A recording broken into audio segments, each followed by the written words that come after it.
Kantara chapter 1 की कहानी कर्नाटक के तटीय इलाके की प्राचीन लोक कथाओं और परंपराओं से जुड़ी है। फिल्म की शुरुआत एक राजा से होती है जो अपने राज्य में शांति और समृद्धि लाने के लिए देवता से वरदान मांगता है।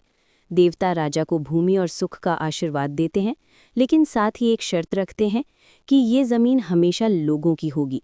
राजा इसे कभी अपना निजी अधिकार नहीं बना सकेगा। सदियों बाद यही ज़मीन गांव वालों और ज़मींदारों के बीच विवाद का कारण बनती है। कहानी में दैवा नृत्य भूत कोला की परंपरा दिखाई जाती है, जिसमें देवता का अवतार लेकर पुजारी लोगों की समस्या सुनते हैं। यही पूजा और विश्वास गांव की आत्मा है। फिर कहानी का केंद्र बनता है शिवा, जो गांव का एक निडर लेकिन जिद्दी युवक है। शिवा अपने गांव, अपनी ज़मीन और अपनी संस्कृति से गहराई से जुड़ा है। वो शिकार करता है, मस्ती करता है और अपने लोगों की रक्षा करता है। लेकिन जब सरकारी अधिकारी और जमींदार ज़मीन हड़पने की कोशिश करते हैं तो शिवा बगावत करता है। फिल्म का असली टकराव तब शुरू होता है जब परंपरा और आधुनिक कानून आमने सामने आते हैं। एक तरफ सरकार और कानून है तो दूसरी तरफ गांव वालों का विश्वास और देवता की शपथ। शिवा इसी संघर्ष का नायक बन जाता है।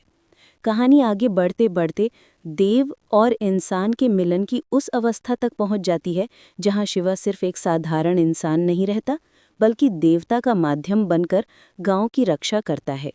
यही फिल्म का चरम बिंदु है, जहां भक्ति, परंपरा और प्रकृति की शक्ति इंसानी लालच पर भारी पड़ती है। कुल मिलाकर कांतारा चैप्टर 1 की कहानी प्रकृति, आस्था और इंसानी लालच के टकराव को दिखाती है, जिसमें गांव वालों की संस्कृति और परंपरा ही उनकी असली ताकत बनती है।